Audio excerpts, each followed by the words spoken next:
I believe, sir, we are live. I got a big sign anyway that said, "You are live," with an exclamation point. 9 seconds in. It's So good to be alive. It's good to be alive. So that's what tipped me off. We usually like to stall for a couple of minutes to let people show up.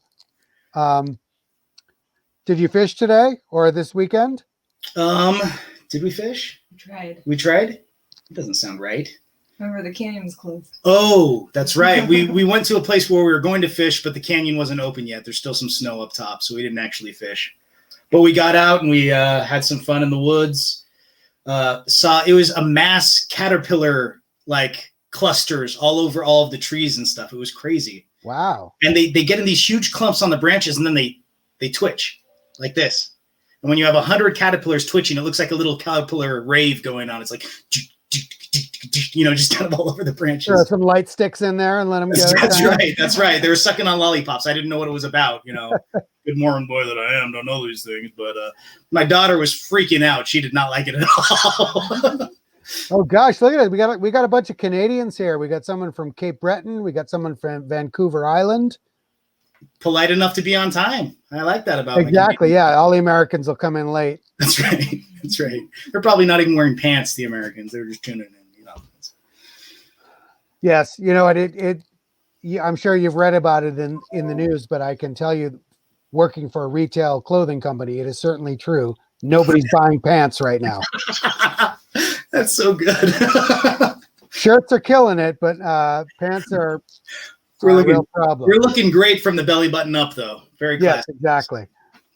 I noticed you're wearing the mid-weight, is it the dry release also shirt? Yes, exactly. Yeah, that's like my favorite shirt. My wife will tell you I wear it all the time. I wear one dry release or another pretty much every day. So holy cow, we got someone here from Wales. Oh, I know an inappropriate joke from Wales. Looks like Ted Putnam has a question for you already. Tim, have you gone to the dark side and drawn a smallmouth?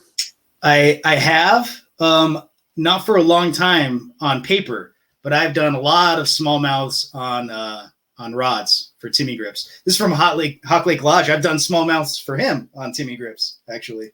I went to Hawk Lake Lodge last summer, and it is spectacular, I must say. Although currently it's hard to get there on account of it's in Canada. Yeah, there you go. So I grew up. I don't know if anybody else knows this. I grew up in Arizona, and I was addicted to fly fishing. So I could only fish anywhere I could pedal my yellow Schwinn cruiser, right? So that was usually a golf course that I knew the manager of, and could start at dusk. I could start fishing and stuff like that. So warm water species, largemouth, smallmouth, of course, bluegill and carp and stuff. That's all I could get to when I was a kid. So I'm a big warm water guy. I love those things. In terms of other fly fishing artists, who are some of your faves? Oh, well, there's tons. There's a lot. Everybody, I love the diversity of styles that we have out there. You got Andrea Larco doing her Zentangle stuff, which is totally different. And you've got George Hill's one of my favorites. He does amazing oil paintings. Of course, Derek DeYoung and Edie Maddox, who kind of proved to the world that this was a thing that you could do.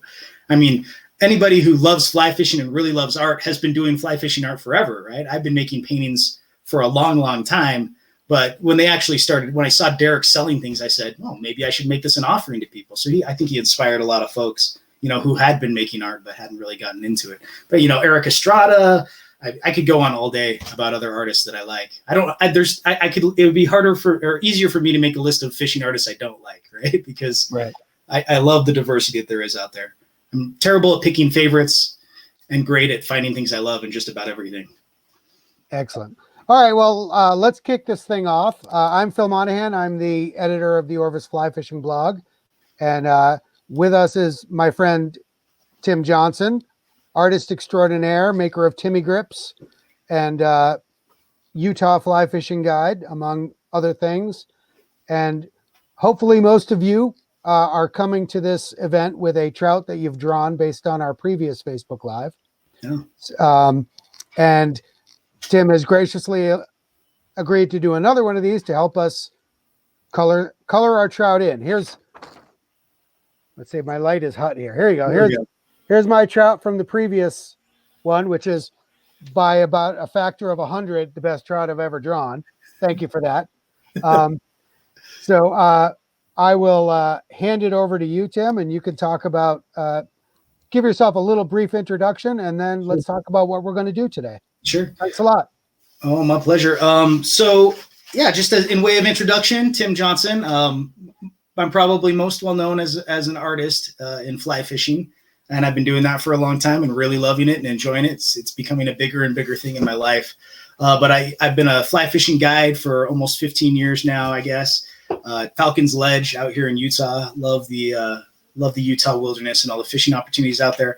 And in addition to that, I work with kids on the autism spectrum, high functioning autistic kids, and we do a lot of awesome therapy. And the way I go about it is it always involves something experiential, and that it can include fly fishing. And fly fishing is the way that I got into that therapy profession as well. So Phil interviewed me for a trout bum of the week on Orvis. So if you look that up, you'll see that fly fishing is just about entangled my life in every way it can. So that's me in a nutshell. And today I'm here to teach you a little bit about coloring trout. Phil mentioned that hopefully you've come with a trout already sketched out. Here's the one I'm starting with.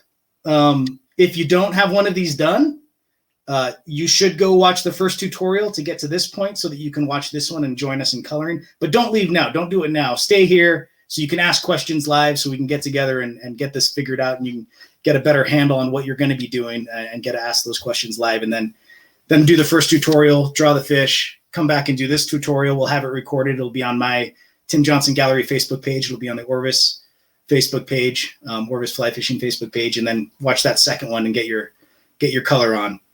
And feel free to ask any questions as we go along. My lovely wife, Georgie, will be here. You won't see her. I promised her that she wouldn't have to be on camera because she's in COVID mode, right? We're kind of hunkered down. Do you want to say hi from behind the camera, Georgie? Hi, everyone. That's her lovely voice. And it's only half as lovely as she is to look at as well. So in case you're wondering, she's a full 3 levels of attractiveness higher than I am, which is very rare actually in the world. There's only 3 people who have done that. Billy Joel with Christy Brinkley made that happen. Jay-Z and Beyonce, and then Tim Johnson and Georgie Johnson. We're the only 3. So now you know one of us. But she'll be asking your questions to me if you want to type them in and let me know what your questions are. And we'll get started. I'm going to move this camera, okay? So I apologize. There's going to be some motion sickness possibilities here. So pop that Dramamine or look away. I'm going to move it over so you have an overhead view of what I'm drawing and what I'm coloring. So just a second, we'll be ready to get started.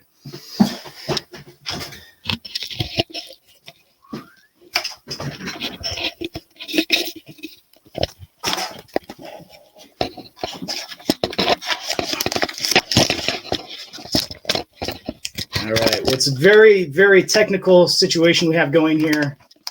I'm literally using the masking tape I use for watercolors, and I am putting it over the OT light that I use to light up my my drawing table. So that looks like it should work. We looking good there? Okay. I'll bring in just a little bit more light from overhead here. And before we get too far along, I want to talk about what our objectives are here. Above all people, I will not tell you that there's one right way to do any kind of artwork. And so as we color this thing, I'm just going to give you some suggestions about what you can do. And I'm not trying to tell you that this is the only way to do it by any means. Do what feels good to you, because, you know, in the end, artwork should just be about you doing what you want to do. It needs to be fun.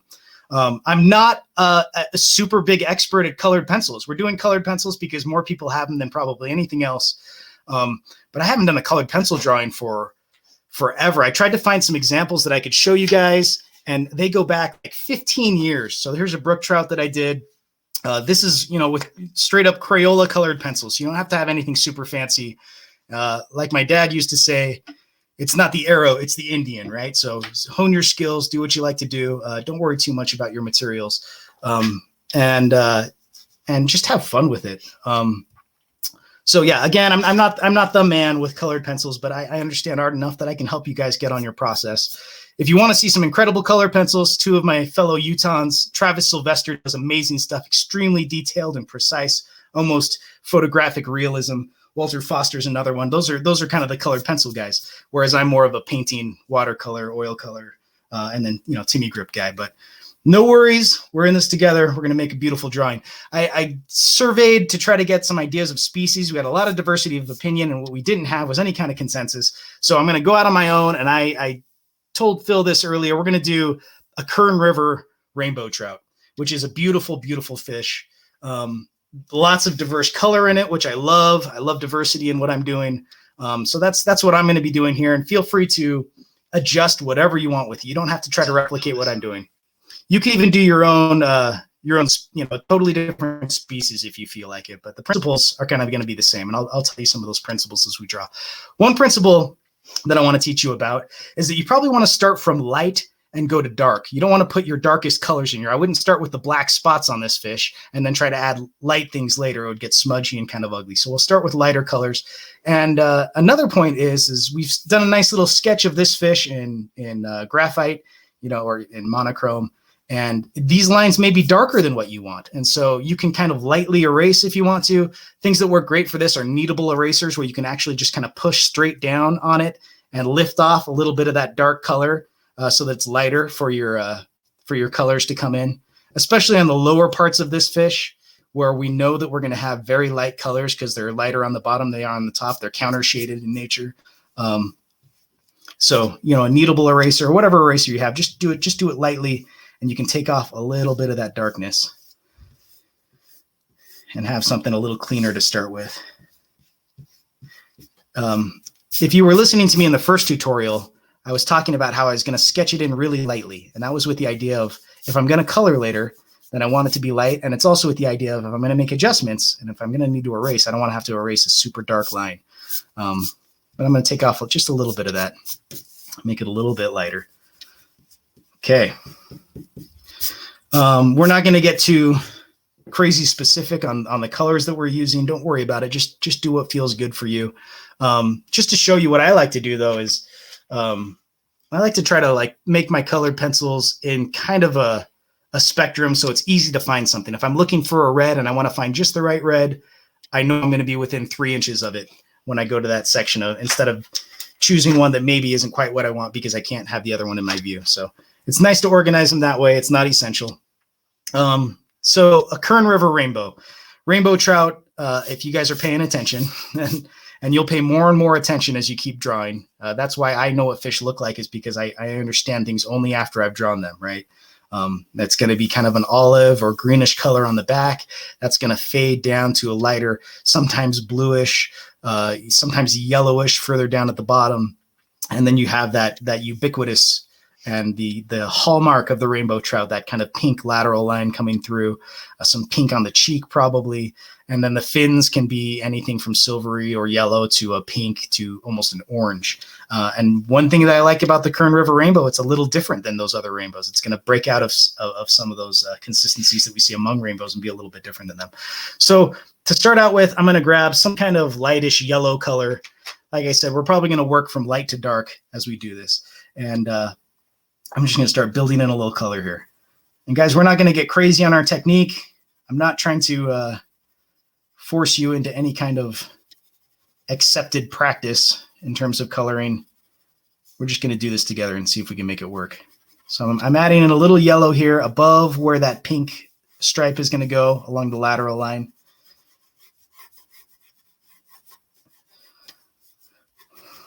Okay, and that's gonna ultimately fade into some green. I'm gonna bring that yellow into my operculum here a little bit on the upper side. And when we look at parts of the fish, especially here in this cheek, when you look at them closely, you'll see that there are all different kinds of iridescent colors coming out of that cheek. It's easy for us as people to try to classify and categorize things by the way that we see them and saying that is blue, that is green, that is yellow. But the language that you actually use controls how you view things. This is a huge tangent, but if you have ever looked up research that was done with certain African tribes who use different words for colors, it absolutely actually differentiates their ability to see blues versus greens and stuff like that, based on the idea of your brains working within language. So look more closely and trust your eyes more than you trust your thought process of identifying and naming colors. Okay, so I'm going to put that yellow kind of coming through here. And you can, if you're looking at a photograph, you can put this exactly where it appears to be in the photograph. I'm working from memory and just making stuff up. So I'm going to put this wherever I feel like it, which is by far my favorite way to paint is when I get to be creative and make it up. So I'm going to add yellows wherever I feel like it. And this is kind of the baseline of lightness that I'm starting with, and I'll go darker from there. Okay, next, I'm going to add in, I'm going to do just as kind of a placeholder, I'm going to put kind of a reddish or pink stripe, kind of a purpley red stripe of where that lateral line is going to go. And this is just so I can understand the structure of the fish and where I'm building around as I add my colors. In my experience, it seems like these lines come roughly across the middle of the fish. If you've ever cooked a fish, that's where one part of the meat divides from the other part of the meat, is right at that lateral line. And then they seem to curve up just a little bit here as they come to the head or the operculum. So I'm going to do that as well. So this is not finished. This is just me kind of holding the place of where that lateral line is going to go. And then I'll bring some of that color in here too, into that cheek, because I can, because I feel like it.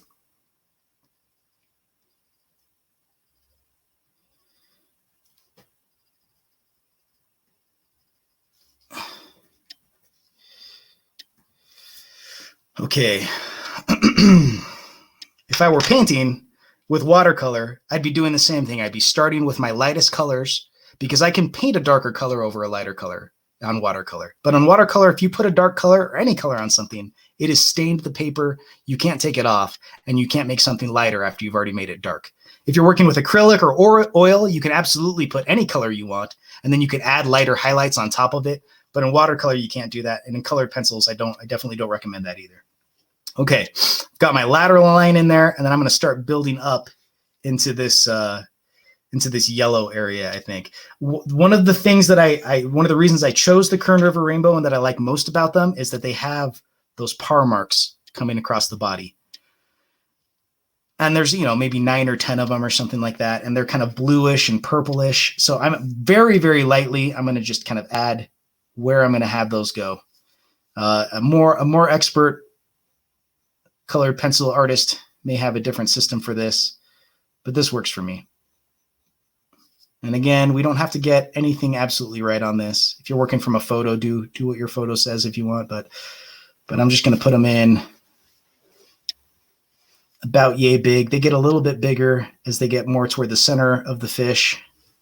And then they taper back to kind of small as they get further back.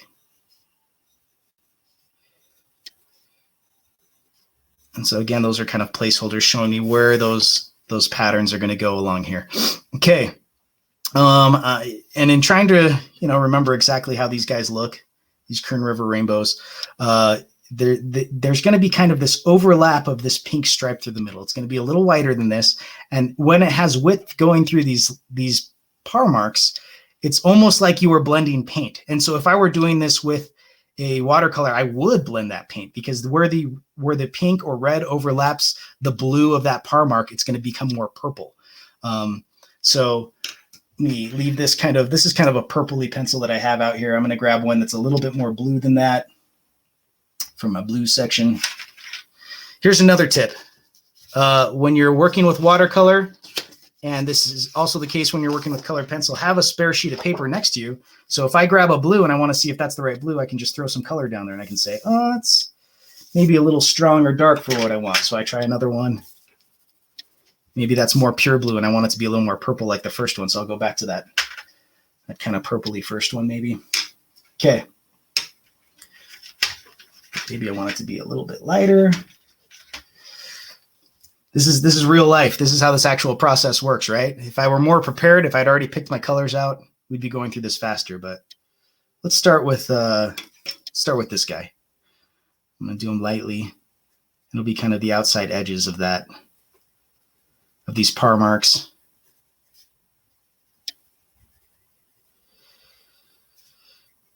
Yeah. Just have fun with it. I am. I'm not holding myself to any standard right now, guys.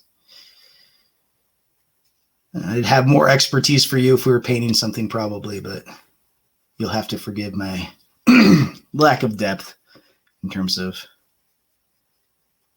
colored pencil knowledge. So as you can see, I'm leaving a little bit of white space because it's going to be a different color when it goes through that lateral line section. Like I was saying, that's going to be more of the purpley color where they come together.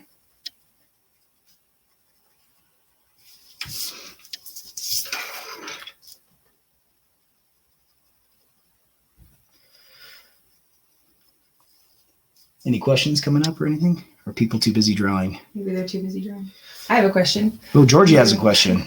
When you rub the colored pencil, can you use it to shade like you can a normal pencil? Yeah. So good question from my lovely and talented wife. Yeah, you can to some degree blend and smooth out the medium, the substrate of this colored pencil, not the substrate, the paper's the substrate, but the material that we're putting onto that substrate can be blended into it, make it look smoother and be blended together to some degree. I'm not an expert at that, right? I haven't worked with colored pencils a whole lot, but I know other people are very, very good at that. Make it look great. I don't know if you can see it on the camera, but this paper is not perfectly smooth. It has some texture to it. There's benefits to that, like it pulls off a little bit more color as I'm running the pencil along it. But it will also make it a little bit less even in terms of the smoothness of that color that I've put on there. And so if you don't want that rough look, if you want it to look smooth and kind of more pristine, you can use what they call a stump, which is essentially a rolled up tough piece of paper, and rub it in and kind of smooth it out. In fact, you can just use a little piece of paper too if you want. Some people use tissue paper and stuff like that because it has a little more texture to it. I can bend one up and get a little bit of the same deal going on. So I can kind of rub that in and smooth it out and blend my colors into each other a little bit more. Something to do maybe a little bit later on when I want to put things together. Right now I'm going to be mostly just laying down color. But yeah, that's an option. Good question, Georgie. All right. So I put in that those par marks. I know where they're going. They're a little more blue here on the edges. And then as they get further out, they can even get more blue and less purple. And so maybe I'll add a little more of this kind of lighter blue as they come further out.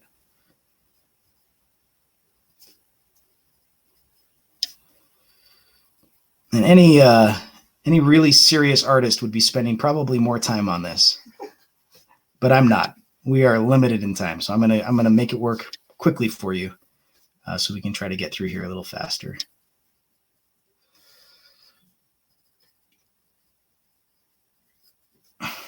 And hey, if we don't make it all the way through on this, I'm not gonna freak out, guys. I'll show you a finished product. I just want you to kind of get the ideas and feel confident about trying it out on your own, because that's what's really important, is that you get the confidence to actually give this an effort on your own.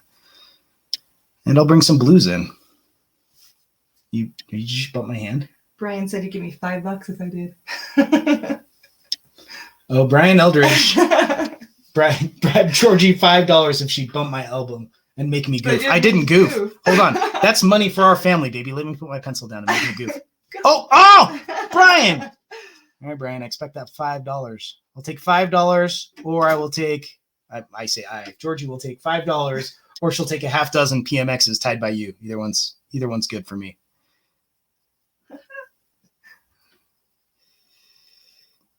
Yeah, feel free to just interrupt with any questions or comments, babe. Sometimes I get in here with my own fingers and just rub, which I guess technically a bad idea in terms of putting oil onto the paper, but hey, man. I'm having fun. This is how I do art. If you're not having fun, something's wrong. Okay. Let's bring out that lateral line color that we did before. I'm going to widen it out with some pink as it comes through those par marks. Brian said he'll think on that. Brian said he's going to think on my half dozen PMX deal. Mm-hmm. All right. We'll take the $5 too. That's fine.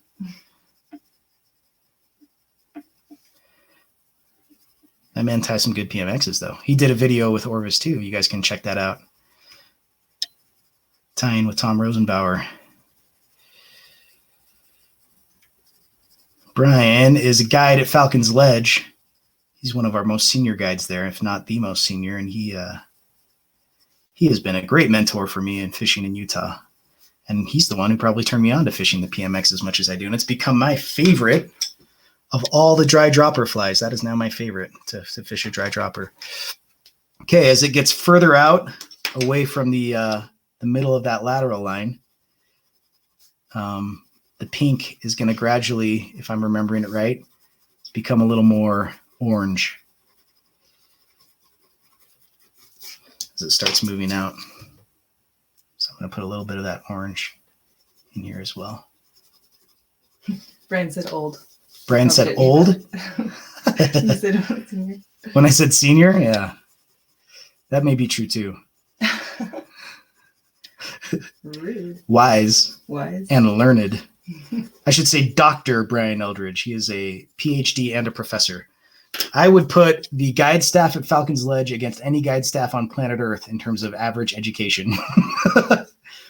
Got at least 2 PhDs and professors that are on there. We speak something like 7 different languages fluently. I speak Albanian, by the way. Are any Albanians out here? Any Albanians watching the video? If you are, shkemi. Si kene qam, do vizatojmë një peshk tani, një troft. Probably not. Probably not a lot of Albanians watching, but I see Washington State. if you are, mirë se erdhët. Mirë se erdhët. Okay. So I've got kind of that pink moving out to orange lateral line going on. And you'll notice I've been moving, and maybe I should have mentioned this. I'm being light in terms of my pressure with the pencil itself. And that's, for the same reason that you don't cut a bunch of hair at the beginning. I can always cut more hair. I can't put hair back on. I can always add more to the color if I want to, but it's harder to take it off. It's not necessarily impossible. I'd say with watercolor, it's close to impossible, but yeah. So I'm starting light, and I can always go darker later if I want to. And you'll see as I use each of these colors, just while I have them in my hand, I'm coming here into the cheek and throwing some color in there, because all that iridescent, crazy color that these guys have, I'm going to put it in there, with whatever I happen to have in my hand at the moment. I see almost every color that is in the fish getting reflected there at one point or another. All right.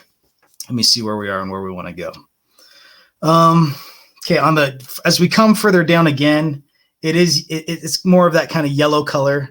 As far as I can tell with these Kern River rainbows, I'm going to use almost even a little bit lighter yellow as I come down. Do we get another comment?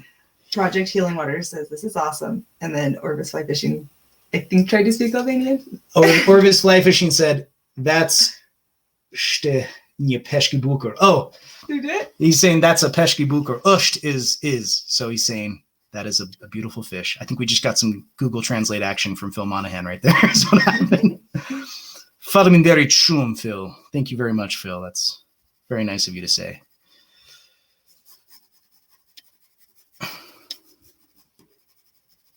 Okay, I'm bringing that yellow down. I'm going to go back to my light blue. And here's something else that I notice on most of these fish with par marks is they'll have a very subtle and smaller spot between the par marks, like this.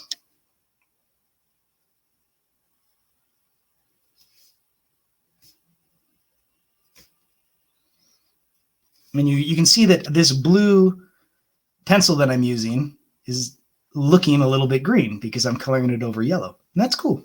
That's how I wanted it. And even if it wasn't, it still looks cool. So I'm okay with that. So that's true with colored pencils, just as it would be with watercolor or something like that. With any mostly transparent medium, the colors will blend and make those subtle changes. An interesting point of art that maybe is not as well known is that you can make a color look less like itself and more toward a gray by adding its complementary color. So if I had a purple and it was just too purple and I needed to gray it out a little bit, its complementary color is yellow. So as I color purple over this yellow, it's going to kind of tone down the intensity of that hue, of that color. So very important in mixing paints, but it also has its place here in the world of colored pencils too, I think, as we do one over the other. You'll see some people, especially people like Travis Sylvester, guys who are doing very accurate, specific, detailed colored pencil drawings. They won't usually do this lighter color to darker color. I'm doing this almost like I'm doing a watercolor painting. What they'll do instead is they'll go from one area to the other and put the colors in kind of as they go. And there's very good reason for doing that. Anytime you're putting your hand on your artwork, when you're coloring it like this, you have the propensity for smudging it and messing it up a little. Again, not a worry for me. I'm being kind of loose with the color here, and I like how that comes out. But if you were getting real serious and trying to do a lot of detail, that would be a consideration. Maybe you'd work from one side to the other. So Project Healing Waters asked, do you ever use colored pencils that you can watercolor with? Oh, good question. The question was, do I use watercolor pencils? And the short answer is no, I haven't. But I'm glad you asked that because I wanted to bring it up. My mom, shout out to Becky Johnson. Love you, Mom. She is a watercolor artist herself. She bought me my first set of watercolors and said, you should be painting. I'd been drawing forever, but hadn't really painted very much. I'd painted with her a little bit, but she bought me a really nice set of watercolor. And that's when I started selling watercolors, was that year. I started painting some fish. People loved them, said they wanted to be able to buy them. So I started selling them, selling prints as well. And she also got me watercolor pencils along the way. I think she thought it would be easier for me to start with watercolor pencils and then move on to brushing. And a lot of people find that to be true. For me, it wasn't. I felt like I understood the brushes and understood how to control them better than using watercolor pencils. But and so I haven't done it. I'm not an expert. You can check it out yourself. But from what I understand, I could do a colored pencil drawing like this and add water to it and essentially turn it into a watercolor after the fact. So I definitely recommend trying that out and seeing if it works for you and seeing how you like it, because it's, in theory, that's a really cool thing. I just haven't put it into practice ever. Kaylin says that she's using watercolor pencils tonight. Oh, Still yes. learning, but they're neat. What's her name? Kaylin. Mm-hmm. Kaylin Sutherland is saying that. She's learning and she's using watercolor pencils. Kaylin, you gotta post that, okay? So tag me on it. Tag Tim Johnson Gallery on it so I can see it. I want to see how that turns out. I'd love to see that. And on that point, really quick, anybody who's drawing or anybody who watches this video in the next couple days and colors something, post it on Facebook, post it on Instagram and tag me, tag Tim Johnson Gallery, because just like I did last time, I'm going to choose one of you randomly and I'm going to trade you. We'll do an art swap. I'll send you my original for your original if you're willing to do that. So make sure you tag Tim Johnson Gallery so I can find you, and then we'll do that art swap. You're in that too, Kaylin. So I'm very much looking forward to seeing how that watercolor pencil comes out. David said it would be a dream to see this with watercolor technique. Oh yeah. Another video. That's a whole other video, and it would probably take more than an hour. I could do a crazy fast one probably. It wouldn't look necessarily like the other watercolors you may have seen me do, but I could maybe do that. I think Phil floated the idea. Phil Monahan, when I say Phil, that's what I'm talking about. The guy who runs the Orvis fly fishing media. I think he mentioned the possibility of doing a watercolor episode of this. Hey, but if you guys want that, you got to you got to let them know, man. I want some rave reviews to the tutorials if you want them to keep going so that they invite me back, All right. Then Project Healing Waters, are you using Derwents or Prismacolors? Oh, good question. These are Prismacolors and they're fun. They're nice. I finally feel like I have kind of like what they call the artist grade material of something, which I don't think is necessary. Like I showed you that previous brook trout, I did that with Crayola, and I think you can do awesome work with Crayola. But yeah, these are Prismacolor, so I feel a little bit spoiled. But now that I am a professional artist, I can afford to spend money on my art and not feel bad about it. Also, what weight or rag content for the paper? Oh, I don't even know about this guy. This is I think just a Bristol vellum. I don't know what weight it is on this. If I was doing a watercolor, I'd be able to tell you for sure. I'd be working on 140 or 300-pound arches. But I don't even think I have the cover for this one anymore, so I couldn't tell you what this one is specifically. But I think it is a Bristol. Okay. As you can see, I've put those kind of lower par marks in here. I added a little bit of blue in here just for some texture. One thing to think about, guys, the structure. We talked last time about the structure of the fish. And if you understand the structure, it can inform how you draw. The structure of this fish, and you know this if you've eaten a trout before, is that the muscles have ridges. And the lower side of the lateral line, they point forward as they come up, and they point forward as they go down on the upper side of the lateral line. So it's almost like little arrows pointing toward the head all along there. Except for way down here from the belly, it actually comes back before it moves forward that way. So just another thing to look closely at. But the reason I bring that up is because now as I have a darker color in my hand that could stand out as I go over this yellow, one thing I could do is just kind of add some soft lines parallel to each other, kind of representing that ridge, those ribs, or whatever you call them, the texture of the muscle underneath the fish as it goes forward. And if you've caught fish, especially little guys, you see this frequently. You see those kind of like ridges going up that way. So feel free to add those if you like. Argentinian Water says, we won last time. Yeah. Painting is so difficult. Argentina Waters. Yeah, they were the ones who won the random drawing, which is not a giveaway. It's a trade. So they're going to send me the sketch that they did, and I'm going to send them the sketch that I did. And you could win this time, anyone. So please tag me and let me see your artwork. Show it off to everybody publicly on Facebook, because this is not about hiding your work. Got to show it off. Can't be ashamed. And one of you will get this drawing that I'm doing right now. I speak Albanian. My brother Graham speaks Spanish because he lived in Argentina for 2 years doing a mission in Buenos Aires. So he's a Boca fan. I don't know if Argentina has a dog in that fight, in that particular cup, but Dale Boca. It's a football club in Buenos Aires, the rival of River Plata.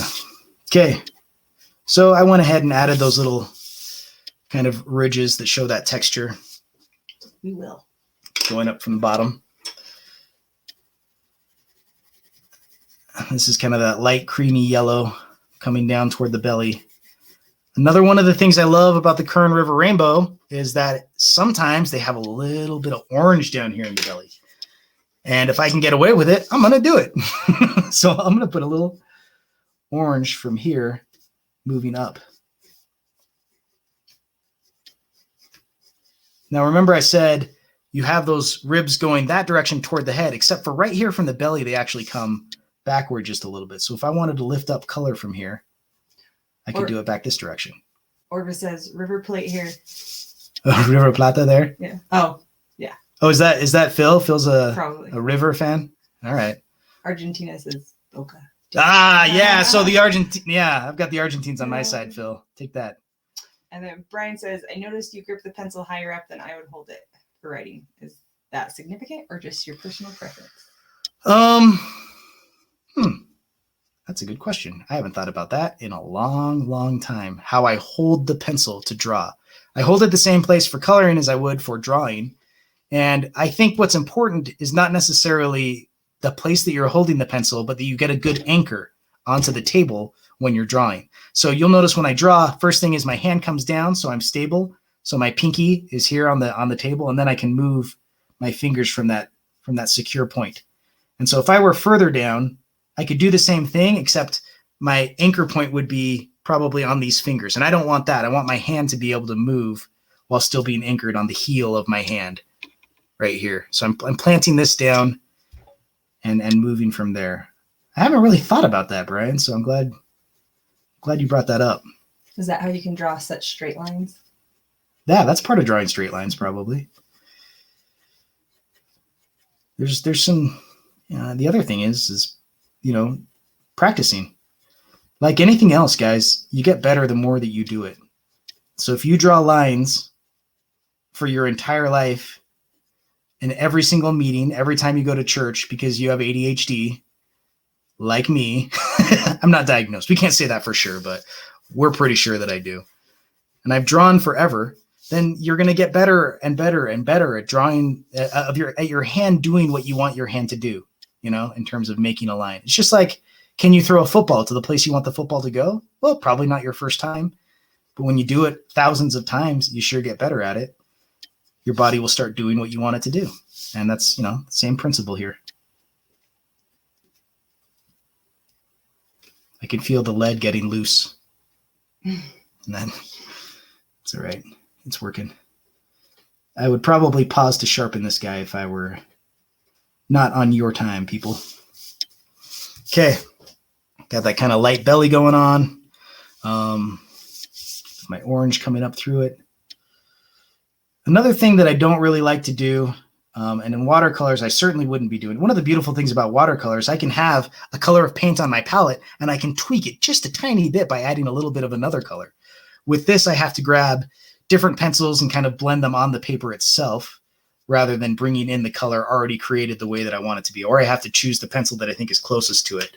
But what I don't like is to have just one solid color with no variation in it. And it bugs me. I don't think it looks that great either. So I'm coming in here with a little bit more reddish orange into what I've already made orange. And I'm adding a little bit different flavor of color into it. You could do this with a pure red colored pencil. If you don't have a lot of variation in terms of degree between red and orange, you could have just a pure red and a pure orange. And just by the amount of pressure and blending that you give to each of them, you can control it that way too.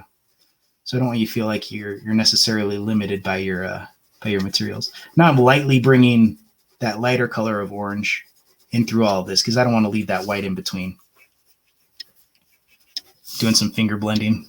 Somebody somewhere who knows better than I do is cringing when I do this finger blend, I'm sure. But I'm just doing the best with what I know. So I think that's cool. We have most of our light colors in here on this fish's body. And we can make it darker as we go along, and I can go back to these colors and increase the darkness of them. But I think it's looking pretty good so far, in my opinion. I don't mean to sound too conceited, friends. I hope yours is looking good to you too, though.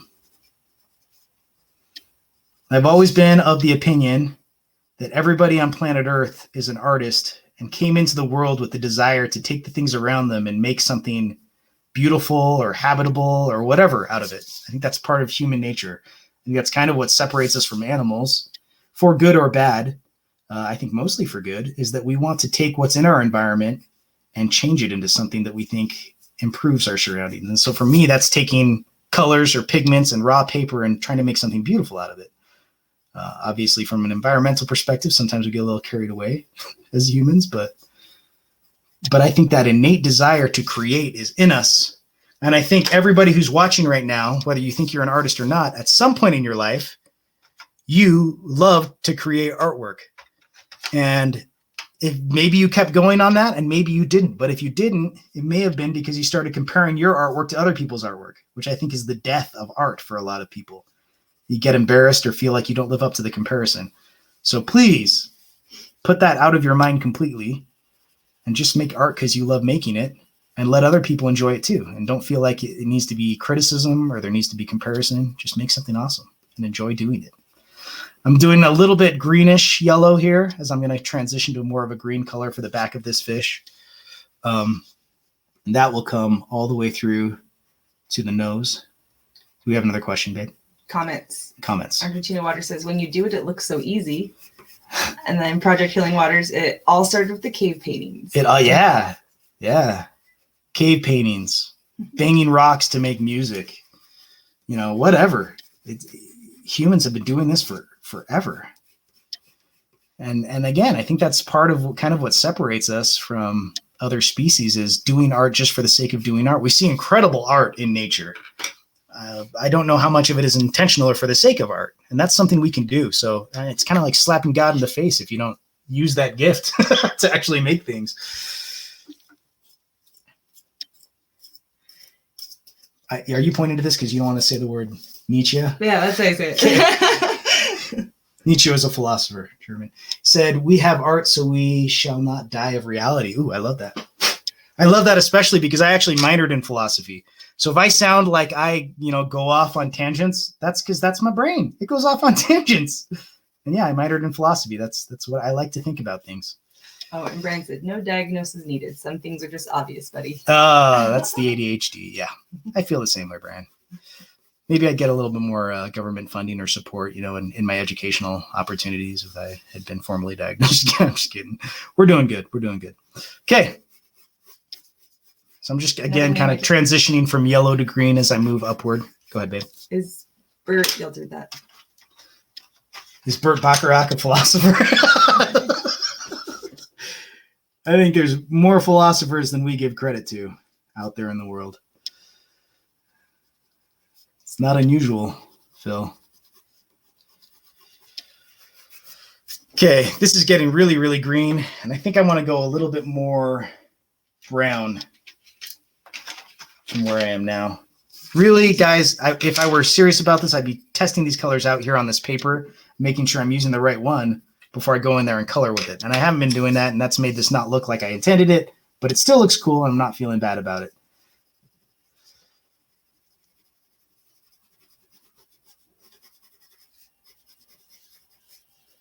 Okay.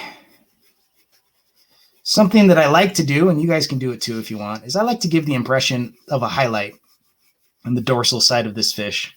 It's a beautiful sunny day that I'm out here on the Kern River hunting these guys.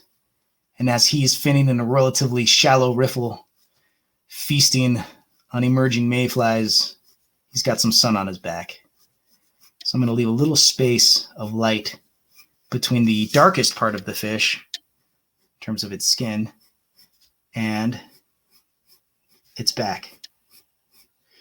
Chris Irby just signed on, said, I liked your page.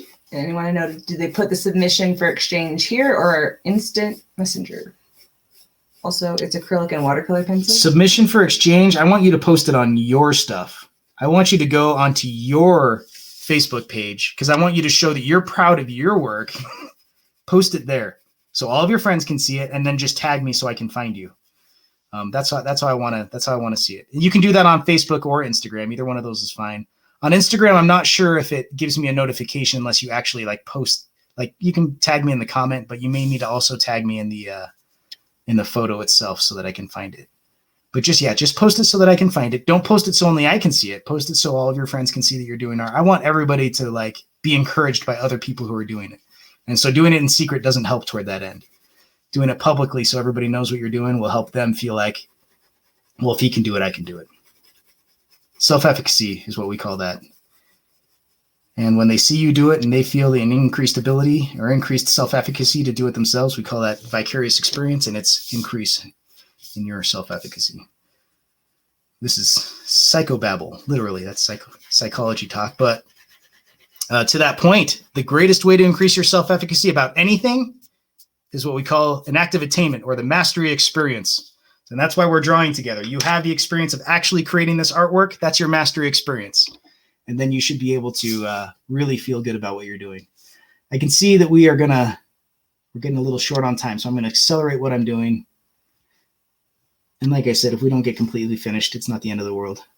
I'll for sure post what I've made so you can kind of extrapolate what was done and do your own thing. Okay, I'm going to use that kind of darker green to show the top of that fish. Phil says, we're good. I got nowhere to go. Okay. Good to hear, Phil. Any objections from anybody else? Are you here for the haul with me? Argentina Waters thinks their pencils are not as good as yours. That could be true. I've never gotten to use these kind of nicer pencils that we've got here. But again, I saw your painting, Argentina Waters. It looks awesome. And I really believe your work being good is about you being good, not necessarily about the tools that you use. When I was dating my 3 levels more attractive than me wife, who's sitting here next to me, I sent her a finger painting. Do you remember that? Yes. You remember that finger painting? I still have it. Oh, where is it? I haven't I don't seen know. it. That finger painting was made with the crappiest paints I've ever used and my fingers, but I thought it looked pretty cool. Did you think it looked cool? Mm-hmm. Obviously, she was impressed enough to stick around. So, To go on another date. Yeah, to go on another date. My wife, Georgie, and I had police officers at our first 3 dates, a total of 8 different police officers in our first 3 dates. And she still married me. I got handcuffed by police officers. I should say that specifically. Yes. on 2 separate occasions while we were dating. But nothing stuck, guys. We're in the clear. That's a story for another time, probably. About our getting arrested. It's the first time in my life I think that I was the bad boy, on those dates. Is that how it was, baby? Did you feel that way? Kind of. Well, this guy's dangerous. This is Tim Johnson. Whoa. Kept getting me in trouble. Charges dropped with prejudice. Thank you very much. That's right. So again, if I were drawing any of these ribs coming out from the lateral line on the top half, they would swipe backwards away from the head like this. They're not essential, but I started doing it, so it's happening. Okay. Project Healing Worker says, only need one more glass of wine. You inspire me to get the pencils out again. Yes! That's what I'm talking about. And Brian says, we need a whole show about your cop stories. Oh, we do. Brian knows my stories, I think. Most of them, anyway. Good times, though. Good times. 8 police officers in 3 dates. One of those was a double date with my parents. When you have cops come to your first 2 dates with who you want to be your girlfriend, you start getting desperate. You do weird things like do a double date with your parents, but cops came again. Bad boys, bad boys. Yeah, right. All right. Let's start working into the fins a little bit. Here in the caudal fin, I'm going to bring this green back in here, and the color is actually going to get lighter as it comes toward the tip. Again, I don't have a Kern River rainbow or a photograph of one. But so if you have better resources or a better photograph, feel free to do whatever yours says. I'm working from memory here, but it's going to be greener the closer it is to the body. And then it's going to become more yellow as it moves out from it. And eventually it's going to become white at the kind of the end, the tail end. Do you have any art jokes? Do I have any art jokes? I have fart jokes. I don't know if I do. Do I have any art jokes? How long have we been married, George? It'll be 15 years. Yeah, 15 years in October. Do I have any good jokes? You mean December? Yeah, that's what I meant, December. Oh. That's right. October's baby's birthday. That's right. October is our daughter's birthday. Her birthday wasn't before our wedding in the same year, in case you guys are wondering. But yeah. It's a lot of years, babe. We got to have something in terms of jokes that we could respond with. Those 16 hangs in the balance. Keep making comments like that. Okay. When we get out here to the very edge of the tail, like I said, it's going to be essentially white. So if I'm not working with a particular color or hue, then how do I draw that line?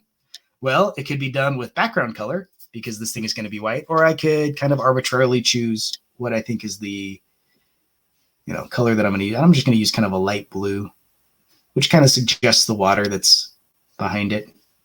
I'm going to draw an edge for that fin. Brian asks, ever put secret hidden messages in your art? Oh, well, he knows. He knows. He's in on the game. Yes, I put secret hidden messages in my art. What he's referring to specifically is not any kind of occult thing. It's that you didn't know this for the first, how many years? I don't know. You didn't tell me for a while. I didn't tell her for a while, but I sneak my wife's initials, GJ, into almost every piece of art that I make. And I didn't tell her for a long time. And then I think on our anniversary one year, I told you, right? Where I kind of said, hey, baby, remember when I sent that print to that dude in Sydney, Australia? Well, that dude in Australia has your name on his wall because I snuck your initials in there. And then we went through them and kind of showed her all the different places that they were hiding. Or actually, I probably made you find them. Yeah, I think you did. It was sweet. Oh, thank you. Oh, someone has a joke for us. Oh, good. Here's one. After looking at a very bad painting, the critic said, I'm not sure what the artist got for this, but they should have gotten life. Oh, Phil's back on for, okay, I'm betting on 16 now. He's betting on 16. Oh, we're back to 16. Oh, yes, good. Thank you. With Phil's blessing. All right. Okay. Caudal fin. This will have spots all the way through, guys. And if we don't get to the spots, that's fine. Do the spots on your own. But just know that it's going to come all the way from here, all the way through the tail. And at the very end of the tail, the spots are actually being kind of elongated. Let's move up to that dorsal fin, though. And again, same kind of deal. It's going to be more green as it's closer to the body. And it's going to be lighter yellow. And eventually have that white tip that we have come to love on a lot of the wild rainbows that we see out there. You see that beautiful white tip on them. And this, again, guys, as you're fishing, start paying a little closer attention to the fish, and you're going to see how you want to draw them. It's going to inform how you do your artwork. Brian says visitors to his office enjoy searching for the initials. Oh, he tells them and has them look for it? Yeah. And Argentina Water says, you are romantic. I am a romantic. You are. People in Argentina are romantic, man. I'm just trying to keep up.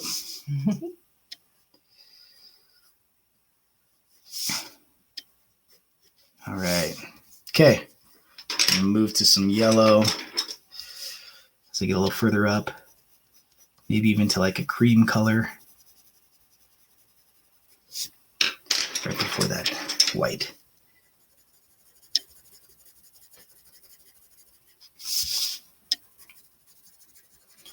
I'm sorry that this video, guys, I hope you know that probably what you're seeing on the camera is significantly lighter than what I'm actually coloring. And that's a weakness of the issue, you know, of just the technology here. I'll have to post a high resolution photo of the colors as they actually are. But I probably should have told you that before. Don't try to do it as light as I'm doing it, or as light as it appears to you there. Feel free to push the colors as much as you want. It's your painting, man. Make it as bright and as bold as you want to make it, and mine is a little bit more bold than it appears right now. All right, that green is too blue. I want it to be a little more brownish, which if I were blending paint, that would mean adding red.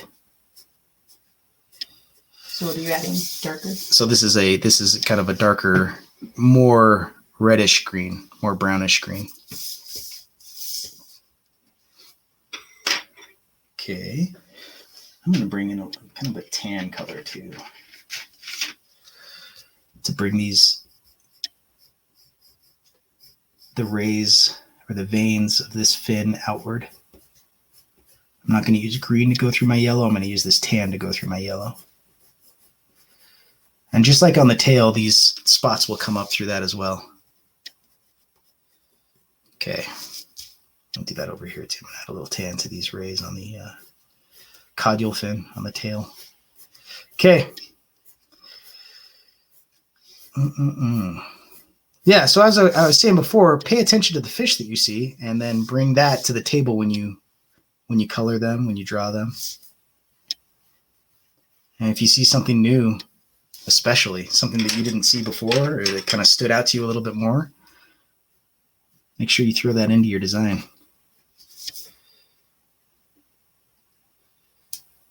What do you guys think? Is Georgie a better co-host than Spencer Higa?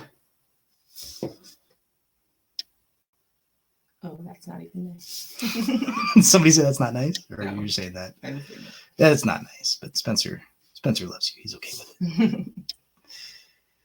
We had to fire him. We had technical difficulties last time, and I didn't have enough ego strength to take responsibility for myself, so I had to blame Spencer. Okay, more fins.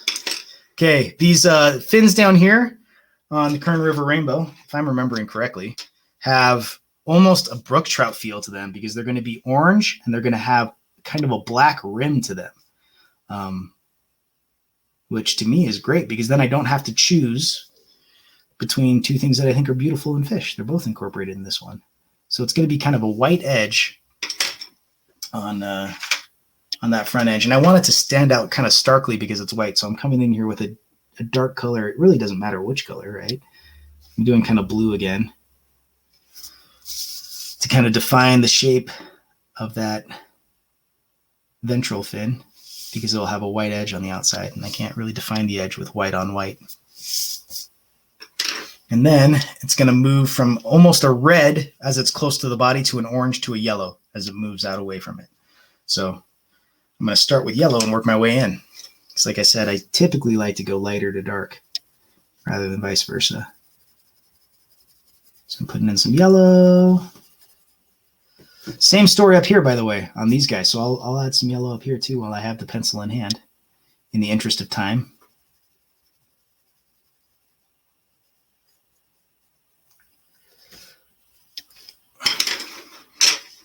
Let's blend that with some orange.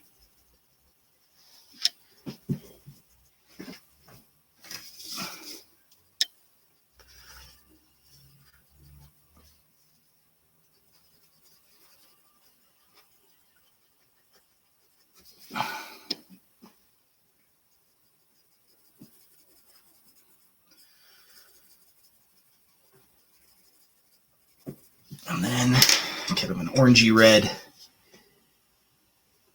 way in here close to the body. Yeah, then we get that cool transition from one to the other. Let them overlap. I'm not trying to keep these separated. I want them to overlap. I want that kind of smooth transition from one color to the other. Isn't that cool? Those kind of fiery fins on these guys. Can you paint Argentina waters? Can you paint a brown trout one day? A brown trout. Another day? We certainly can.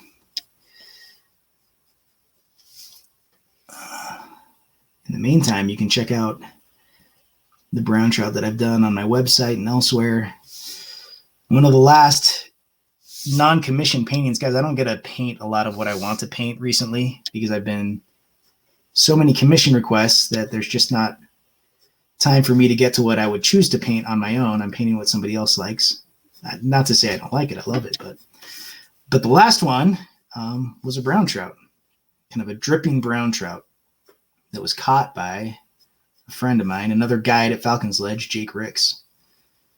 That fish is big and very nice. You should check it out. Phil says, perhaps we will do a watercolor brown trout. Ooh, cool. I like it. And Max says, big brown from Chemahua River. How do you say that? Chimahua? Oh, man. Okay. Mac, you're going to have to post that for us phonetically, man. Chimahuin or something like that? Chimahua? Yeah, simple. Okay, I'm using this brown to pull out the veins of that fin. If I were spending more time, maybe I would use brown up here closer, and then I would transition to red through the orange, and then transition to orange through the yellow. But I'm being lazy. I'm not being lazy. I'm hurrying. Trying to be respectful of your time, guys. Okay, I'm going to do a little white edge on this guy, too. I'm going to make it a little bit of an irregular edge, because most of the time, stuff like this doesn't happen in a perfectly convenient little straight line in nature.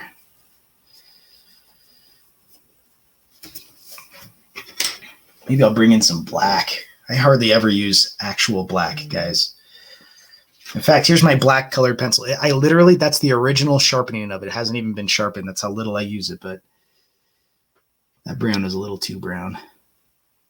And this really is a pretty black edge on these Kern River rainbows. And just as it is on the on brook trout, right? You look at that black edge that's right next to the white leading edge on a brook trout, and it is, I mean, there's no other way to describe it. It is black. But even then, I'll often use kind of a very dark blue to reflect that. I just am hesitant to use the color black in my artwork. And one thing to remember is you can always go darker until you've used your black, and then you can't go any darker. So, so kind of reserve that ultimate darkness until you know it's actually time for it, if you choose to use it at all in a drawing or a painting.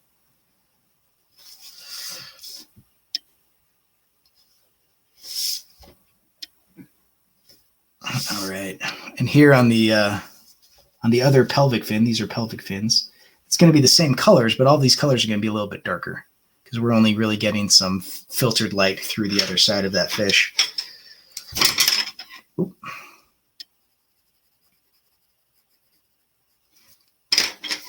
So I'm going to use approximately the same colors because I'm not taking the time to figure out the other color that I should be using. So really, this is where it comes into play, where I would use a little bit of blue to kind of tone down the orange on that particular one. And then I get something that's a little bit more grayed out. But I'm looking for something a little more gray because this is the dark side of this fin. We could get into a lot more detail on that, but I'm not going to focus too much on it. I'm just going to move along instead of getting too serious. If this was a commission and I was painting this for you guys, I would spend the time to get that just right. But I'm not going to right now. Okay, I want a little more definition on this bottom side of this fish. Okay. Okay, those fins are done. Let's move up into the pectoral fin. Incidentally, if you're going through that school of thought of I want to finish an area before I go to another one, start on the opposite side from your strong hand. So if I were drawing this and I wanted to not cover over or rub over things that I've already drawn, I would start on the left side because I'm right-handed and work my way over so I'm not smudging. As you can see, I'm not super concerned about that this time. We're going to have kind of that orange pectoral fin on this guy too.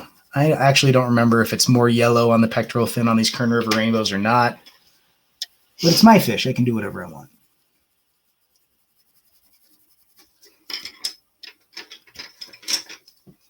So we're going to do that kind of yellow, orange, red process again.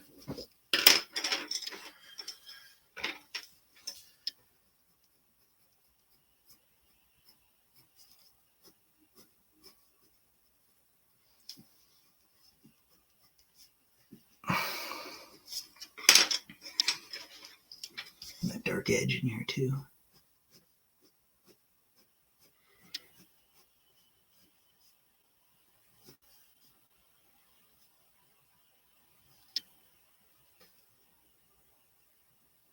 And I'm putting a darker edge on the back edge of it here because I don't want it to get flattened against the fish. I want it to stand out. I want it to have a little bit of dimensionality if I can.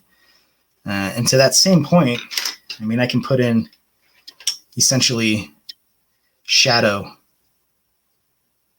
to kind of separate that fish out from the rest of the body.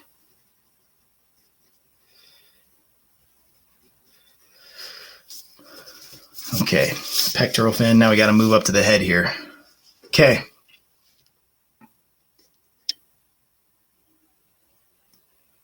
Like I said, there's so much diversity of color in these cheeks that you're not going to go wrong. Take whatever colors you like or you've seen elsewhere in the fish and put them in here. Bring them in. Make them as strong or as light as you want. But I'm going to have just a little bit of basically everything that we've seen so far in the fish. I'm going to bring into this operculum as well. Kind of the pinks and the orange and the yellow. And if you really want to take your time and be careful about choosing your colors, that's awesome. Go ahead and do it. I'm basically sticking to the same few colors that I've been working with the whole time, just in the interest of not wasting your time on it and trying to get something on the paper here. A little purple. I haven't put any purple in here for a while, and I want a little bit stronger color back here to kind of define the edge of this operculum.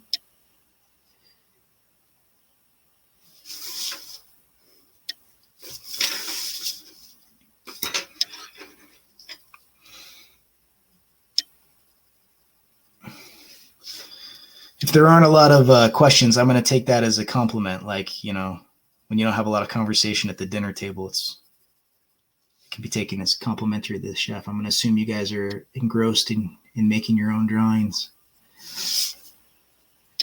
Certainly welcome to answer any questions, though, that you have while I'm here and while you're here. We have the opportunity to be together. Okay. I'm going to take some of that green that came down, you know, essentially to the nose here, and I'm going to put it on the leading edge of this mouth as well. A little brown, maybe. It seems to me that a lot of rainbow trout frequently have a darker front edge of this jaw.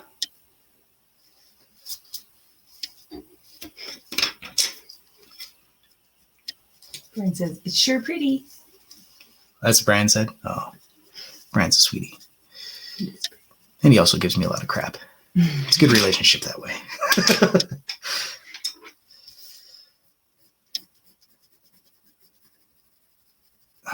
Put some tan down in here.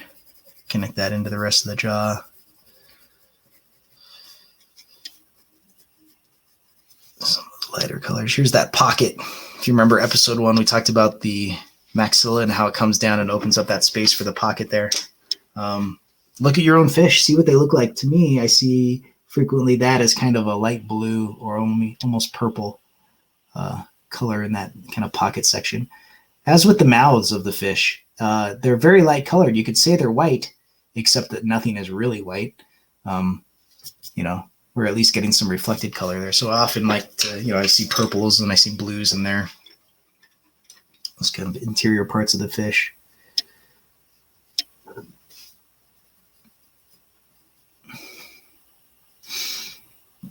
Does the sound more steady this time than it was? I know we had a little bit of choppiness on the video last time we did it. I hope it's a little smoother this time.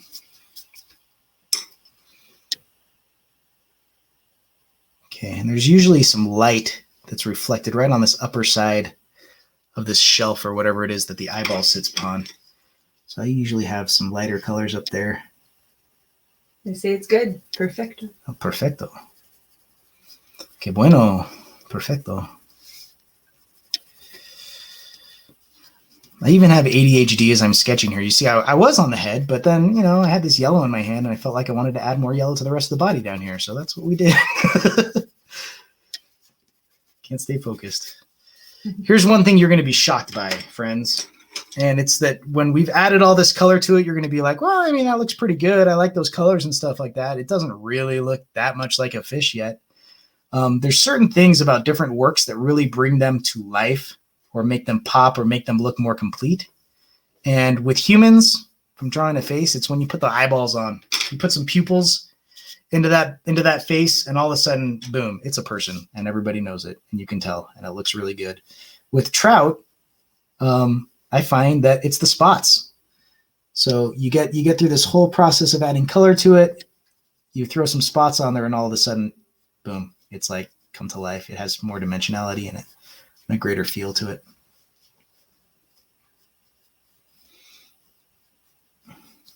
So we'll get there.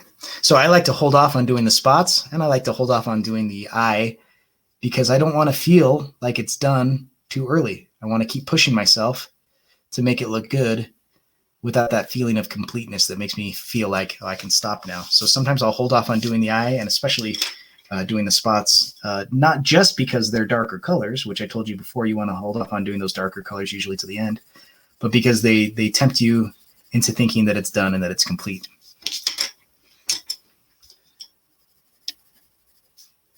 I'm going to put a little line of tan through here because I feel like it on the fish to break up that yellow pattern. I don't even know if you guys can see that on the camera. May not stand out very well. What do you think, Georgie? Does it look better that way? Mm-hmm. Yeah, you'll just have to take Georgie's word for it. Don't worry, she's an honest person. I can vouch for her. If I did something stupid, she'd let me know. Oh, Brian has a question for me. Oh. When you were dating Tim, did you worry that you might get tired of hearing his laugh? That reminds me, someone that... Instantly, I'm self-conscious. I almost laughed at that. I'm like, oh. Someone Tim knew growing up asked me, or said something like, you'll never be bored. Remember that? Yeah. And I was like, but sometimes I get bored. But he's pretty funny, and he likes to joke and laugh a lot. I do. That's good. I do. I think it was somebody from church that I grew up with, went to the same church forever as a little kid. And she's like, oh, you're marrying Tim Johnson. Well, you'll never be bored. And then one day she tells me, this lady told me I'd never be bored. But you know what, Tim? Sometimes I'm bored. Oh, sorry.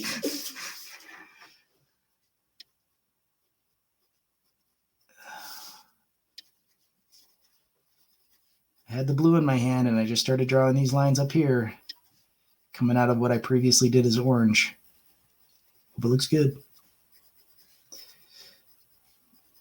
Okay, cool. Now that body has a little bit more texture. Should I bring this closer? Let's see if you can get any better view.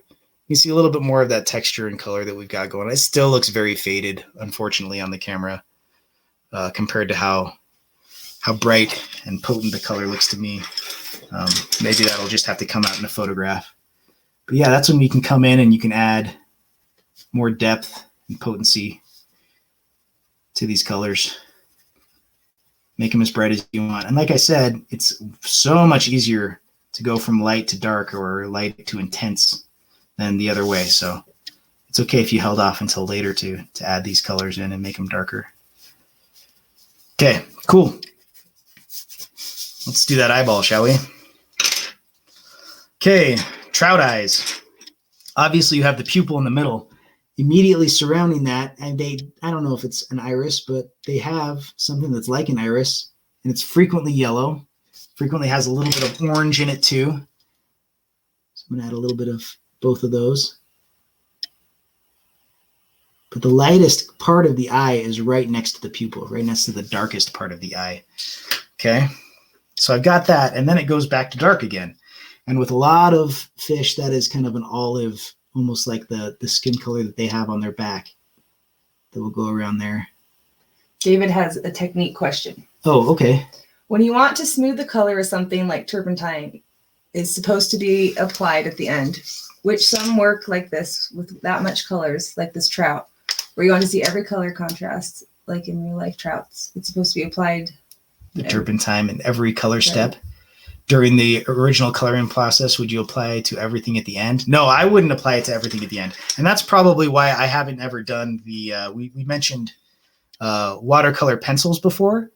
I think that's why I've never done them, is I would feel a lot of loss of control over it. And that's awesome. You know, if you let it naturally do what it's going to do in terms of bleeding into each other and things like that, and that's your style, do it in your style. I like to be able to be more in control of what's happening. So I like to bleed colors and things like that, but I like to be in control of that bleed. So I wouldn't want to do that after the fact. I'd do it along the way, if that were me. Now, again, that's not to say it's the right way. Find your own style and do the way you like it. And if you love the idea of how it naturally expresses itself, awesome. Derek DeYoung did something really cool a little while back. He got into doing acrylic pouring, where he's just taking cups of acrylic paint that are blended with different colors and stuff and pouring it and letting it just flow and create texture. And that's awesome. It's beautiful. It's just not what I'm personally into in terms of when I'm creating and making stuff. Okay. Eyeball. Cutthroat. Definitely do this frequently, where they have almost a spot that's right here up against the iris. Sometimes even kind of going into the iris. And I don't remember for sure if Kern River rainbows are that way or not, but you see I'm kind of putting that spot in there. Another circle outside of that. Got kind of this dark eye coming in here.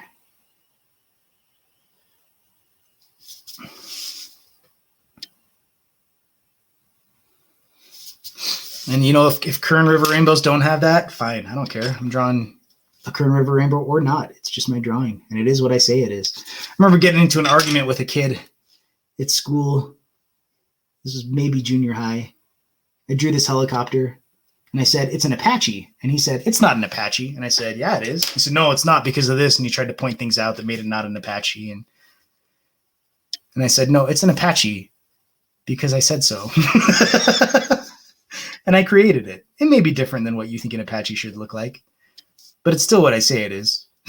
So I want you to have that feeling when you're making artwork. You're making whatever you want. And if it doesn't apply to somebody else's view of how it should be a reality, who cares, man? It's your world. Channeling my inner Bob Ross here. Your world. Happy little trees and such. Do what you feel. Okay, that eyeball is looking pretty good. I'm going to sharpen my black pencil here. And I'm going to get it ready to go because I want to get in there precise. I don't want to cover over my other stuff. Your first time sharpening it? My first time sharpening it, so it's going to take a little bit longer than it would have otherwise. My lovely wife is actually catching my shavings for me. You can't see that off camera, but she's a little bit more invested in the place being clean than I am. I've got to get more invested in that, I guess. Happy wife. Okay, I'll put my pupil in there. I'm going to leave a little highlight spot, which is almost, I don't know, cliche in terms of drawings to leave that little highlight spot on the pupil, but it's there for a reason. If you look closely, you see them in actual fish. They're just not usually an actual spot like that. It'll be more of a covering the upper part of that sphere that is the eyeball, right? Okay. Now that I've set a darkness with that pupil, it kind of informs how much I should come back and add more definition to some of these other things, which I shouldn't be doing with black, but I am. I should be switching to different colors, darker versions of the colors that are already there. I want more definition on this fin. I want it to stand out a little better, so I'm going to add more shadow and darkness to that edge. And again, I should be using darker versions and dulled down versions of those colors that are in there already. But I'm cheating, skipping that step by using black to do it. Go through and push all your colors on this, guys. Push them as far as you want and as bright as you want. Another question, babe? Yeah, Charlie says, do you ever draw trout showing motion, such as a rising or jumping trout? What are the additional challenges with this style? Oh, abso-freaking-lutely. I love it. What we're doing here is kind of the Joseph Tomoleri, pristine side view, fins extended out. Almost the, Da Vinci did the, Vitruvian Man, like the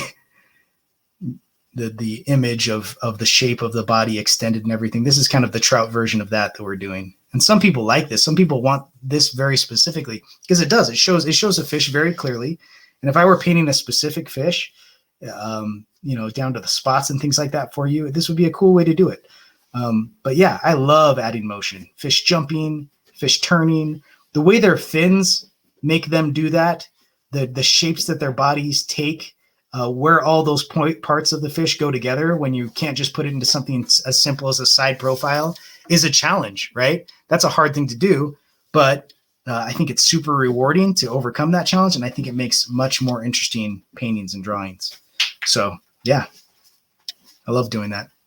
In fact, you may have missed it. I showed a Crayola colored pencil drawing that I did of a brook trout earlier, and you can see it's making that turn.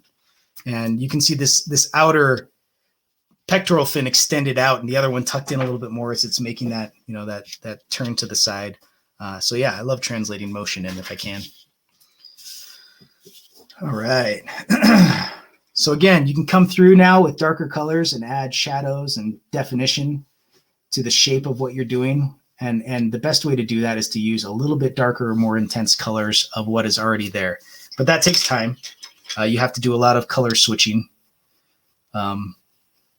between your colored pencils. So I'm not going to do tons of it. You guys can do more than what I'm doing. But we probably should get to the point where we're talking about spots. And I'll just go ahead and use black for this, even though, I didn't say you should be doing black all the time. When I look at fish, and what I see most often is the biggest spots are frequently closest to the lateral line, and then you'll get smaller spots, especially on the lower side of fish as you get further away from the lateral line downward, and to some degree smaller spots going upward. On cutthroat trout, you'll see bigger spots and more density of spots frequently toward the tail, and they'll be thinner and sometimes smaller as you go to the head. These Kern River rainbows kind of split the difference a little bit. I think they have good spot distribution over the whole fish, but you'll see the largest spots kind of more toward the center rear part of the fish over here. And this is a point where it might be a really good idea to start working from left to right if you're a right-handed person, or right to left if you're a left-handed person. So to that end, just start throwing in some spots. They'll be kind of not necessarily circle round, but more kind of round blotches here when they're actually on the body. And then as they move into the tail, they'll start elongating into more almost lines as they get further down. So I'm just going to show you an accelerated version of that. They're going to get a little longer as they come out this way till it's almost just like a stripe here at the end. And so this back edge of this fish will have these little spots that are lines like this right before that white edge. Like this, you'll have almost a little row of spots lining up before the very end of the tail. Your species may vary. Okay, so if that gives you an idea, you start more round as they're closer to the body and kind of extend out.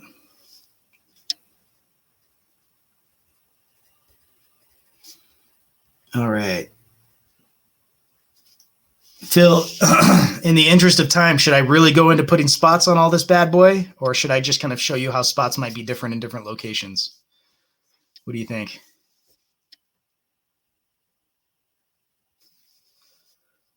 Do it. He says do it. Oh, I guess that means we're doing it. Sweet. Okay, and I'm gonna do it fast, guys. I'm not taking my time to try to make everything perfect on this. And I hope that makes you feel like you can do the same thing. But you don't have to do it as fast as I'm doing it. If you want to, watch the video and slow things down, feel free to take your time. The info is always going to be there. So you don't necessarily have to keep up with me as I'm doing this. I'm going to add those spots in here.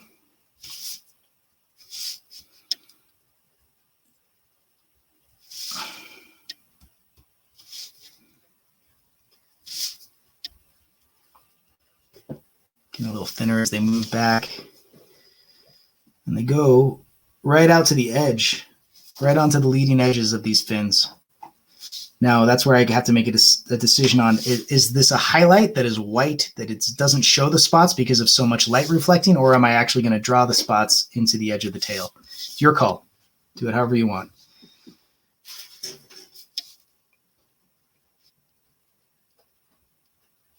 I feel like I should be telling a story. If you don't have art questions, guys, feel free to ask me questions about anything. Fishing in Utah, my thoughts on guiding, the history of war. I'm just kidding. I am one of those people, though, that like when my brain gets a question, it has to, Georgie can tell you this, I'll research it more than I should. I'll stay up at night for 4 hours learning more about battleship armor because I read the word reactive armor in reference to tanks and didn't know what it meant. So I went for hours that night understanding how armor evolved through the years and what it had become. Oh, is there fly fishing in Albania? Oh, yes, there is. Georgie and I, went back to Albania. How long ago was that, babe? 2 years ago? Yeah. We went back 2 years ago. And, man, I was on the hunt for fly fishing in Albania. We found some streams. I went out of the car. She totally, was patient with me. Got out of the car, got down into the stream, turned over some rocks, found stoneflies, mayflies, and caddisflies. I just, I knew there had to be fish in there. And then we found actual trout. So I'm excited. I want to get back there at some point and do some actual fishing.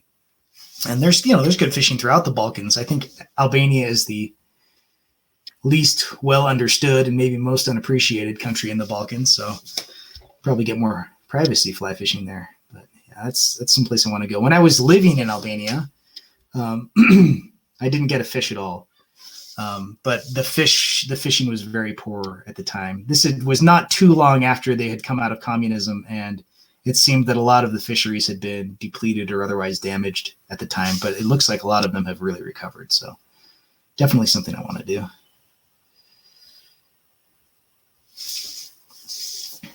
What are your top places you want to fish at? Top places I want to fish. There's a lot.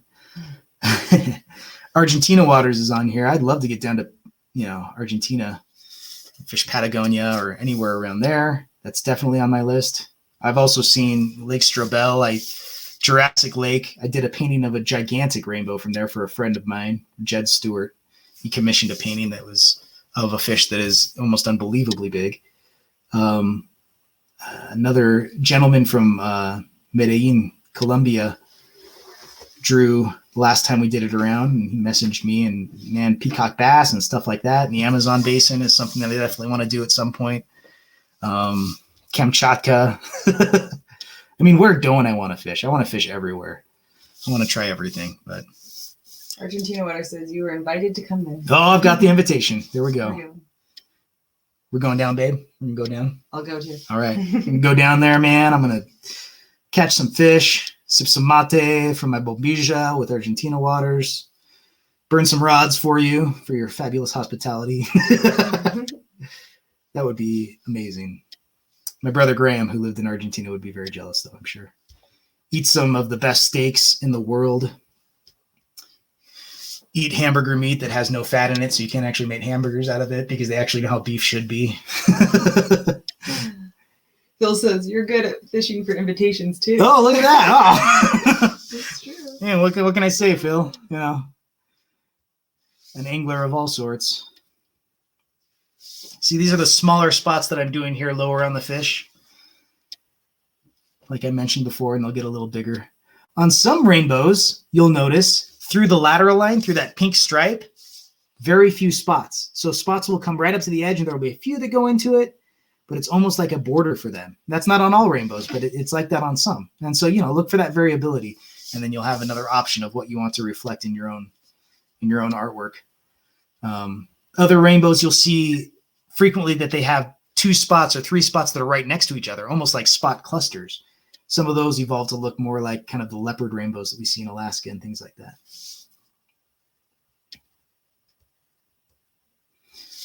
Another thing about spot shape is as you come over the curve of the fish, if we're looking at a more oblique angle of that spot, it's going to be more oval rather than round. So as I get closer to the back, if I'm really paying attention, and I'm not necessarily paying attention right now, you'll see me do them a little bit more narrow.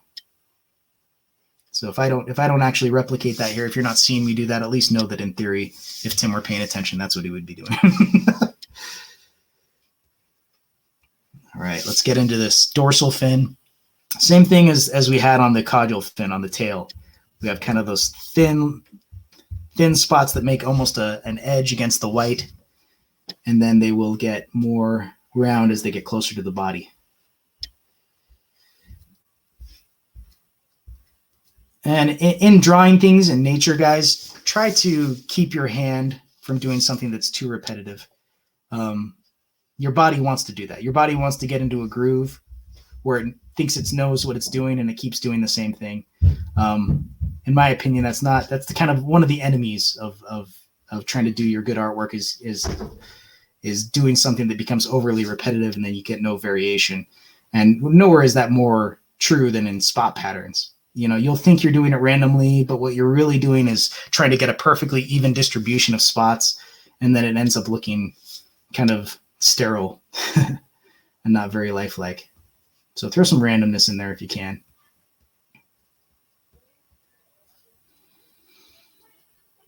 And that might be a bigger space of where there is no spot. 2 spots that are closer together than you would have put if you were trying to randomly distribute them. Anything like that.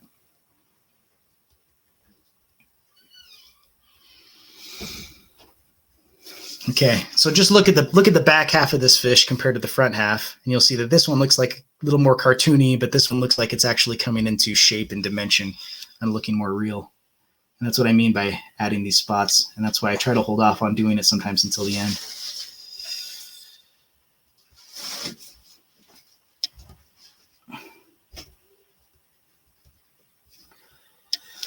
This is where you can throw in, you know, your favorite constellation, do a Big Dipper.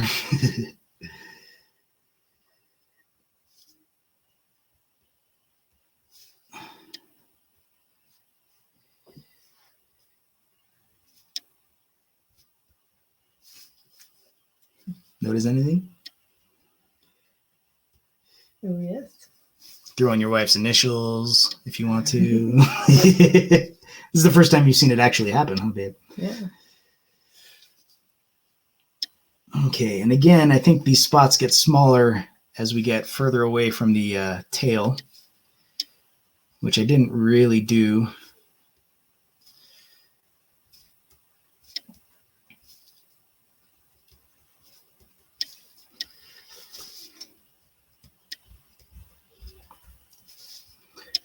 If your hand is going to get sore at any part during this drawing, it's going to be holding the pencil hard to draw dark spots like this over and over. So when you start getting a little tired, a little fatigued. And we'll bring some into the operculum here. This is another thing to pay attention to. On a lot of rainbows and other fish, you'll notice that there's a very significant change between the frequency of spots on the body itself and then on the operculum. There may just be a few. You may just have 2 or 3 here in the front section, or 4 or whatever, and then a few on this more rearward section of the operculum, and that might be it.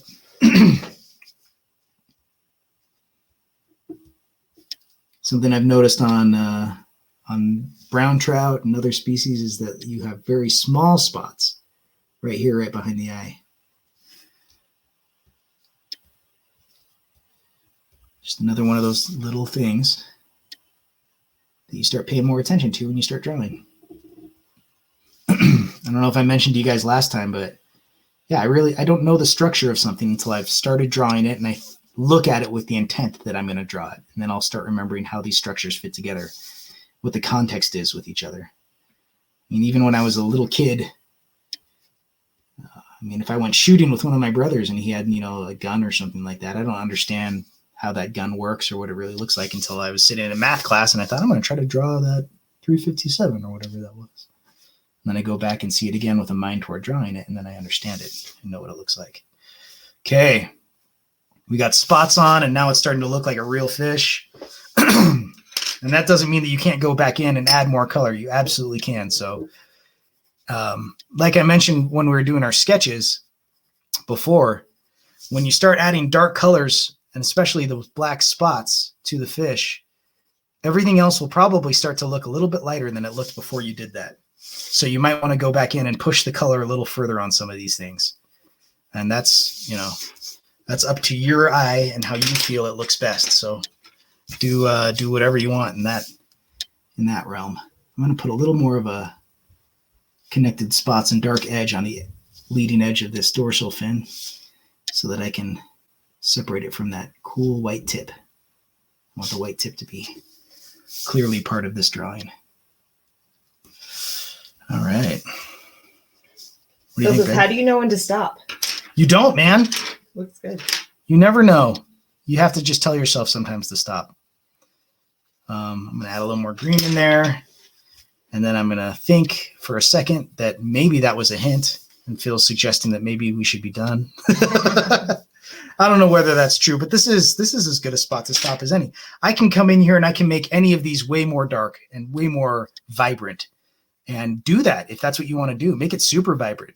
If you want it to be a little more subdued, do that. But make it your painting, make it your image. Maybe you want this lateral line to just freaking pop. So you want to come back in here with that pink and that orange and just push it. Orange.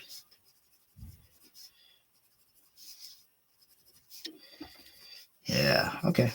I don't know, baby. What do you think? Looks great. Should we start wrapping it up? Yeah. Okay. Let's start wrapping it up.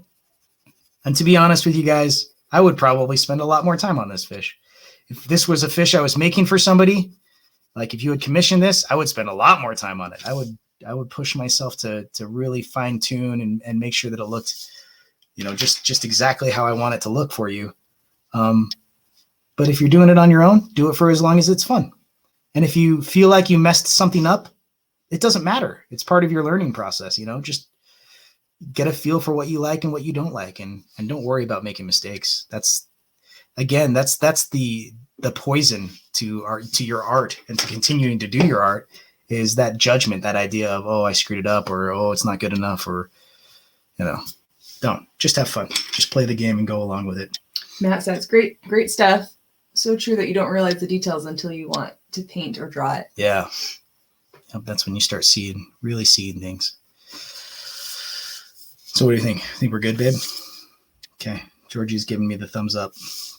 But my hands will keep doing things. Well, I'm going to hop in here, Timmy. Okay. I agree. I think we're good, Phil. I think it looks amazing. Should I give you guys a close-up here? Oh, yeah. Let me hop. Again, the colors are a little washed out, but you definitely have an idea for what colors are going where. I think it looks pretty good. Go ahead, Phil. It's great. Mine looks like it was drawn by Roz Chast. But thank you so much for doing this, Tim. I can't wait to see what everyone else comes up with. Yep. Make sure, please, people, please post your stuff. Please post it publicly so all of your friends can say, that's cool. I want to try drawing too. And tag me in it, and you might get this painting sent to you. Or drawing, sorry. Thank you, everybody who joined us and stuck around, especially those who went all the way through it with Tim. Thank you, Georgie, of course. Thank you. You are far superior to Spencer. in pretty much every way. Don't you forget to tell him that when you see him next. Well, rub it in thoroughly. All right. Well, have a great night, guys. Thanks again to everyone. And we'll see about maybe doing a future watercolor. Awesome. Keep drawing, everybody.